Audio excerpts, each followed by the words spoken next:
મિત્રો જય માતાજી ને આજે પણ યુટ્યુબ ચેનલમાં બધા મિત્રોનું સ્વાગત છે। હું તમને આજે એવો એક ઉપાય બતાવું છું કે જામફળીના પાનનું જો તમે એક જ વખત પાણી બનાવીને તમારા વાળની અંદર તમે લગાવી દીધું તો તમારા વાળ એટલા વધી જશે ને કે તમે પણ કંટાળી જશો અને પાર્લરમાં જઈને તમે કપાવશો ને તો પણ પાર્લરવાળા તમને ઘસીને ના પાડી દેશે કે અમારે 3 થી 4 કલાક તમારા વાળ કાપવામાં બગડે છે એટલે અમારે તમારા વાળ કાપવા નથી, એટલા તમારા વાળ વધી જશે। તો જે રીતના આપણા ઝાડ જમીન ફાડીને બહાર નીકળી જાય છે એ રીતના તમારી માથાની ચોબડી ફાડીને વાળ બહાર નીકળી જશે, એટલા તમારા વાળ ઉગી નીકળશે। ને આ પાણી કઈ રીતના બનાવવાનું એ પણ વિડીયોની અંદર હું તમને બતાવી દઉં છું। પાણી બનાવીને ને કઈ રીતના પછી લગાવી દેવાનું છે એ પણ હું તમને બધું જ બતાવી દઈશ। એ પાણી બનાવવા માટે આપણે 10 થી 12 આપણા જામફળીના આવા કૂણા આપણે પત્તા લીધા છે। બહુ આપણા પીળા થઈ જાય એવા લેવાના નથી ને આપણે આ રીતે આપણે ઝીણા કરી દેવાના। આપણે મિક્સર પણ એક નાનકડું લીધું છે તો મિક્સરની અંદર એને ગ્રાઇન્ડ કરી દઈએ ને કઈ રીતે આપણે 10 થી 12 આપણે જામફળીના આપણા પાના લીધા છે તાજા, આપણે બહુ પીળા પડેલા આપણે લેવા નથી। આ રીતના આપણે ઝીણા કરી દીધા, જે રીતના આપણે ભાજી મળીએ એ રીતના આપણે ઝીણા કરી દીધા છે। ને હવે આપણે શું એની અંદર નાખવાનું છે એ પણ હું તમને બતાવી દઉં છું। અને બીજા નંબરની અંદર આપણે નાખવાના છે મીઠી લીમડીના પાના। તો દરેકના ઘેર મળી જાય છે ને મીઠી લીમડીના પાન પણ 10 થી 12 જેટલા આપણે નાખવાના છે। ને મીઠી લીમડીના પાનની અંદર પણ બહુ બધો પાવર હોય કે આપણા વાળને વધારવામાં જોરદાર કામ કરે છે અને જોરદાર ઉપયોગ લાગે છે। તો મીઠી લીમડીના પાના પણ આપણે આ જ રીતના ઝીણા કરીને અંદર નાખી દીધા છે। અને હજુ એક વસ્તુ આપણે મેન વસ્તુ હજુ નાખવાનું છે, એ વસ્તુ શું નાખવાનું છે એ પણ વિડીયોની અંદર હું તમને બતાવી દઉં છું। ત્રીજા નંબરની અંદર આપણે ડુંગળી નાખવાની છે। તો ડુંગળીની અંદર સલ્ફર નામનું તત્વ આવે એટલે એ પણ આપણે જે વાળ વધતા અટકી જાય ને એને પણ વધારવામાં જોરદાર કામ લાગે છે। તો ડુંગળી પણ આપણે એક લીધી છે મીડિયમ સાઇઝની, વધારે મોટી નથી લેવાની કે વધારે નાની નથી લેવાની। આ રીતના આપણે ચપ્પાની મદદથી એની બધી જ છાલ આપણે કાઢી નાખીએ અને છાલ કાઢીને પછી એને કઈ રીતે આપણે કેવીટલી મોરવાની છે એ પણ હું તમને બતાવી દઉં છું। તો આપણે બધી છાલ કાઢી નાખીશું અને આપણે મિક્સરની અંદર ઝીણા ટુકડા કરી નાખીએ આ રીતના। તો એક ડુંગળી આપણે નાની લીધી છે તો એને પણ આપણે આ રીતના કટિંગ કરી નાખીએ અને પછી એની અંદર હજુ એક વસ્તુ પાછું આપણે એડ કરવાનું છે। એ શું વસ્તુ એડ કરવાનું એ પણ હું તમને બતાવી દઉં છું। તો મિક્સરની અંદર આપણે 3 વસ્તુ અંદર નાખી દીધી છે અને હવે આપણે પીસીએ તો એને પીસાય નહીં એટલે એની અંદર આપણે થોડુંક પાણી નાખવું પડશે। તો થોડુંક પાણી આપણે નાખી દઈએ। તો આટલું પાણી આપણે નાખી દીધું છે ને હવે આપણો મિક્સર ચાલુ કરીને આ લાઇટ વાર નથી આપણે દોરી ખેંચવાનું, એટલે દોરી થોડીક વાર આપણે 10 મિનિટ વાર આપણે ખેંચીએ તો આપણે જે રસ હોય એ બધો નીકળી જશે અને પેસ્ટ બની જશે। તો આ રીતના આપણો મિક્સર છે અમારા પાસે। તો આ રીતના આપણે પેસ્ટ બનાવી દઈએ અને રસ પણ નીકળી જશે। તો થોડીક વાર 10 મિનિટ વાર આ રીતના આપણે દોરી ખેંચશું તો રસ નીકળી જશે અને પેસ્ટ પણ જોરદાર બની જશે। પેસ્ટ બનશે એટલે પછી હું તમને બતાવી દઉં છું કે જો તમારી જોડે આવું મિક્સર નાનું ના હોય કે મોટું મિક્સર ના હોય તો તમારે શું કરવું છે, જે મરચું તમે વાટતા હોય એ ખડોળી હોય એની અંદર પણ આપણે વાટીએ તો રસ નીકળી જાય ને પેસ્ટ બની જાય। પણ તમે શું કરો છો કે જો મરચું વાટેલું હોય તો પહેલાં એના ચોખ્ખા પાણીથી ધોઈ કાઢવાનું છે અને પછી જેની અંદર તમે જે વાટો એ વાટવાનું છે।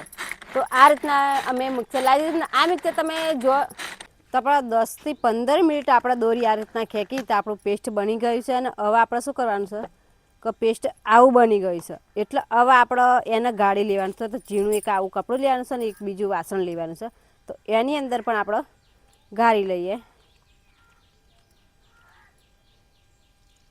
તો આ રીતના બધું પેસ્ટ એની અંદર નાખી દઈએ અને જે રસ એ પેસ્ટની અંદર એ આપણે પેલા એમાં આ રીતના આપણે દબાવીએ એટલે જેટલો રસ હોય એ બધો આવી જાય। તો બધાનો રસ એક જ થઈ જાય, એકમાં પાવર આવી જાય બધાનો રસ, જે મીઠી લીમડીના પાના નાખેલા, જામફળીના પાનાના, ડુંગળી બધાનો પેસ્ટ એક થઈને આપણે પાણીની અંદર આવી જશે ને આ રીતના આપણું પાણી બની ગયું છે। હવે આપણું પાણી આપણે કાઢી દીધું છે ને આની અંદર હજુ 2 વસ્તુ નાખવાનું છે। એ કઈ વસ્તુ નાખવાનું છે એ પણ હું તમને બતાવી દઉં છું ને એ 2 વસ્તુ નાખીને પછી આપણે વાળની અંદર કઈ રીતના લગાવવાનું એ પણ તમને બતાવી દઉં છું। તો વિડીયોની અંદર તમે બન્યા રહેજો।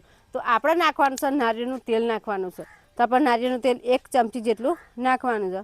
તો 1 ચમચી જેટલું આપણે નારિયેળનું તેલ નાખી દીધું છે। હજુ આપણે એક વસ્તુ નાખવાનું છે, એ વસ્તુ શું નાખવાનું છે તો એ વસ્તુ નાખવાનું છે એલોવેરા। તો એલોવેરા તો દરેકના ઘેર આપણને મળી જાય છે ફ્રીમાં। તો એલોવેરાનું ગુદું નાખવાનું છે, આખી એલોવેરા આપણે નાખવાની નથી। તો આ રીતના આપણે ગુદું કાઢી લેવાનું છે 1 ચમચી જેટલું, 1 ચમચી જેટલું ગુદું અંદર આપણે નાખી દીધું છે। તો આપણે એલોવેરાનું આપણે તાજી એલોવેરા લાવીને નાખ્યું છે ને. જો તમારા ઘેર પર એલોવેરા ના હોય તો બજારમાંથી તમારા એલોવેરાની ટ્યુબ પણ મળે છે, તો 20 કે 30 રૂપિયાની આવશે. તો એ પણ તમે એલોવેરા લાવીને તમારા અંદર નાખી દેવાનું. પણ એલોવેરા નાખવાનું તમે ભૂલતા નહીં. તો એલોવેરાનું ગુદું નાખેલું એ આપણે મચેડી કાઢવાનું. એકદમ ઝીણું આ પાણી છે એની જોડે મિક્સ થઈ જાય એ રીતના આપણે ચમચીથી આ રીતના મિક્સ કરીએ તો ઝીણું થઈ જાય. તો આપણે એલોવેરાનું ગુદું પણ મેં મિક્સ કરી દીધું છે આ રીતના.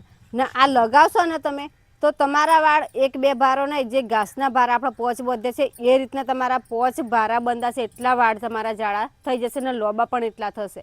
આ પાણી આપણા વાળની અંદર કઈ રીતના આપણે લગાવવાનું છે, આપણા હાથથી આ રીતના લગાવવાનું નથી ને. આપણે તમારા જોડે જે સ્પ્રે હોય તો સ્પ્રેની અંદર આપણે ભરી દેવાનું છે આ પાણી ને. ભરીને પછી આપણા વાળની અંદર સ્પ્રે લગાવવાનો છે. તો તમારા આખા એક પણ વાર કોળો ના રહેવો જોઈએ એ રીતના આપણે સ્પ્રે મારવાનો છે. અને સવારે લગાવો તો 100 સુધી તમારે એ રહેવા દેવાનું છે એ પાણી. પછી સાંજે તમારે ધોઈ કાઢવાનું છે તમારા વાળ ને. પછી જો તમે સ્પ્રે તમારી જોડે ના હોય તો આપણે રૂ લેવાનું છે. રૂના પૂમડાથી આપણા રૂ પલાળીને આપણા માથાની અંદર આ રીતના આખા માથાની અંદર તમારે લગાવી દેવાનું છે. તો રૂથી તમે લગાવો તો પણ આખા દિવસ લગાવેલું રહેવા દેવાનું છે અને પછી સાંજે ધોઈ નાખવાનું છે. જો સાંજે લગાવો તો આખી રાત રહેવા દેવાનું છે અને પછી સવારે તમારે ધોઈ કાઢવાનું છે. તો અઠવાડિયાની અંદર તમે 3 થી 4 વખત જ આ પાણી તમારે બનાવીને તમારા વાળની અંદર તમે લગાવી દેશો તો તમારા વાળ એટલા વધી જશે ને તમારે સંભાળવાની મુશ્કેલી પડી જશે. એટલા તમારા વાળ વધી જશે. તો આ પાણી તમે લગાવી દેશો ને તો તમારી જોડે મોટા મોટા પાર્લરવાળા, મોટા મોટા ડૉક્ટરો તમારી જોડે આવશે કે તમે કયું પાણી તમે લગાવી દીધી તમારા વાળની અંદર તો તમારા વાળ આટલા બધા મોટા ને આટલા બધા જાડા થઈ જાય ને. તમારી જોડે સેલ્ફીઓ લેવા આવશે, વિડીયો ઉતારવા આવશે. બધા ક્રિએટરો, એટલા બધા મોટા યુટ્યુબરો તમારી જોડે ફોટા પાડવા આવશે, વિડીયો ઉતારવા આવશે. એટલું પાવરફુલ આ પાણી છે ને. તમારા લાખો રૂપિયા અને હજારો રૂપિયા તમે એ બધા બગાડતા આજ સુધી એ બધા તમારા બચી જશે ને. આજ તમે આજથી જ ઉપાય કરી દો.